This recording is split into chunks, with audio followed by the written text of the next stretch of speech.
Halo semua, balik lagi bersama gue Christian Diki. Sebelum masuk ke videonya, gue mau announce ke kalian bahwa Evolin bagi-bagi giveaway 8 paket surplus kalori gratis. Nah, bagi kalian yang pengen tahu dan pengen ikut join giveaway-nya, bisa baca caption di bawah. Di situ ada link deskripsinya, kalian bisa baca semua syaratnya dan ketentuannya apa aja. Oke, masuk aja. Kali ini gue pengen ngebahas tentang bagaimana caranya supaya otot tidak terkikis selama kamu menjalankan ibadah puasa.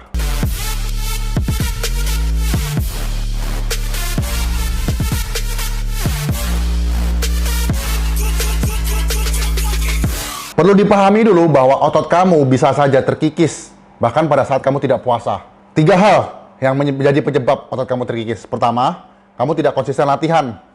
Yang kedua, kamu kurangnya kebutuhan nutrisi, mencukupi kebutuhan nutrisi, terutama protein. Dan yang ketiga, kamu begadang atau kurang istirahat. Nah, 3 faktor ini menjadi penentu bakalan otot kamu terkikis atau tidak. Nah, jadi jangan mengkambing hitamkan puasa, jadi otot kamu bisa terkikis. Itu sama sekali salah. Oke, jadi bagaimana caranya tips supaya kita bisa mempertahankan massa otot, bahkan kita bisa membentuk, bisa menjadi lebih besar lagi selama bulan Ramadan ini. Yang pertama, kamu harus cukupi kebutuhan kalori. Nah, di video sebelumnya saya udah ngebahas berapa kebutuhan kalori berdasarkan fitness goal kalian. Ada yang pengen badannya perut six pack, pipinya tirus, atau ada yang pengen dadanya lebih bidang, lengannya lebih gedean, badan lebih tebel, badan lebih berisi, supaya lebih percaya diri, menggunakan pakaian. Terus, ada juga yang pengen pinggangnya lebih kecil. Nah, berdasarkan fitness goal kalian, tujuan fitness kalian, saya sudah menjelaskan berapa kebutuhan kalori kalian di video yang linknya juga ada di deskripsi di bawah. Kalian bisa langsung tonton secara jelas di sana untuk mengetahui berapa exactly kebutuhan kalori kalian. Oke, jadi yang pertama adalah cukupi kebutuhan kalori. Yang kedua adalah cukupi kebutuhan nutrisi.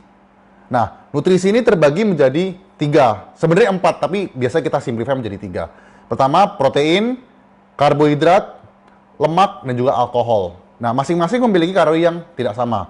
1 gram protein memiliki 4 kalori, 1 gram lemak memiliki 9 kalori, 1 karbohidrat 4 kalori, dan 1 gram alkohol 7 kalori. Meskipun protein dan karbohidrat memiliki sama-sama 4 kalori, tapi efek di badan juga beda, tidak bisa disamakan. Nah, kalori adalah satu energi yang bisa digunakan untuk mengukur jumlah energi yang ada dalam kandungan makanan. Nah, untuk lebih jelasnya berapa kebutuhan nutrisi dan makronutrisi kalian bisa langsung cek deskripsi di bawah. Saya juga sudah ngejelaskan di video sebelumnya. Jadi sebaiknya kalian berurutan nontonnya. Jadi kebutuhan kalori, kebutuhan makronutrisi, dan sekarang gimana caranya otot tidak terkikis selama puasa. Oke? Nah, makronutrisi ini juga tidak mudah untuk bisa dipenuhi. Banyak dari kita yang jajan di luar atau biasanya beli makanan online itu nggak bisa mencukupi kebutuhan protein, terutama karena jumlahnya yang lumayan banyak dan harganya juga lumayan mahal. Contohnya, kebutuhan protein kita ini kan 2 kali berat badan. Jadi berat badan kamu 70 kilo, artinya kamu harus mencukupi kurang lebih sekitar 140 sampai 150 gram protein. Sumbernya bisa dari daging sapi, ikan, ayam, atau telur. Nah, kendala dari bagi kalian yang nggak bisa mencukupi kebutuhan protein ini bisa dibantu dengan susu protein. Banyak dari kita yang kesulitan mencukupi kebutuhan protein, akhirnya memiliki gejala sebagai berikut. Kayak misalnya contoh, rambut kalian jadi rontok, kalian jadi susah tidur, imun tubuh kalian jadi gampang sakit, imun tubuh kalian drop, jadi daya tahan tubuh kalian jadi gampang sakit, gampang flu. Apalagi di tengah wabah corona seperti ini, kalian perlu banget mencukupi kebutuhan protein. Karena dengan cukupnya protein, asam amino ini akan dicerna oleh tubuh untuk bisa membantu meningkatkan sistem imunitas tubuh. Dan yang terakhir, kuku mudah patah juga. Untuk itu, penting sekali untuk bisa mencukupi kebutuhan protein kalian agar otot tidak terkikis selama bulan Ramadan. Dan tips yang ketiga dari saya adalah kamu harus konsisten ngejalanin latihan. Pada saat kita latihan, otot kita ini ada yang namanya sel mitokondria. Sel yang paling banyak terdapat dalam otot.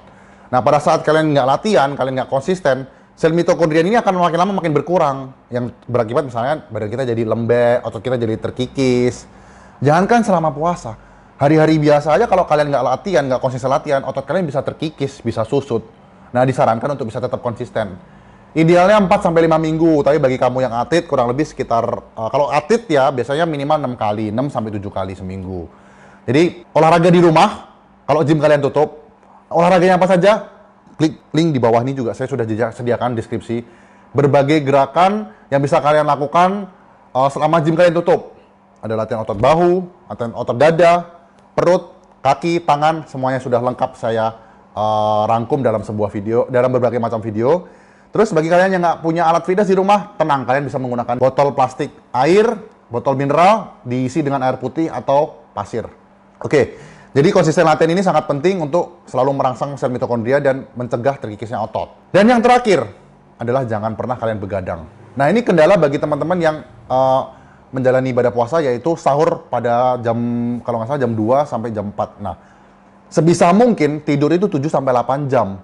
Nah, bagi kalian yang sahur, usahakan bangun sahur dan sesegera mungkin balik lagi ke tidur, karena kuantiti yang kita perlukan ada 7-8 jam. Nah, beruntunglah bagi kalian yang work from home, karena kalian bisa bangun lebih siang atau bisa tidur lebih cepat. Yang intinya, meskipun tidur kalian kepotong 1 atau 2 jam, tapi kalian bisa penuhi di siangnya atau bangunnya lebih lambat atau tidurnya lebih cepat.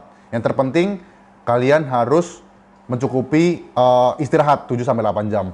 Karena pada saat kita nge-gym, otot kita ini bukan terbentuk atau menjadi lebih besar, menjadi lebih kuat, bukan saat kita di gym, bukan saat kita latihan, bukan saat kita ngangkat beban. Otot kita juga bukan jadi besar pada saat kita makan protein, kita makan nasi banyak, bukan. Otot kita menjadi lebih besar dan lebih kuat dibentuk pada saat kita tidur. Untuk itu, kita harus mencukupi kebutuhan tidur demi meregenerasi sel otot yang sudah kita latih tadi. Oke, cukup sekian video dari saya. Pesan terakhir dari saya adalah, jangan jadikan musibah ini, semua gym tutup, menjadi sebuah alasan. Tapi jadikan momentum ini, saat gym semua tutup, adalah waktu terbaik untuk memulai hidup sehat demi mendapatkan badan yang ideal. Sampai ketemu di video berikutnya. Jangan lupa ikutan giveaway-nya dan baca caption di bawah. Dan salam sehat.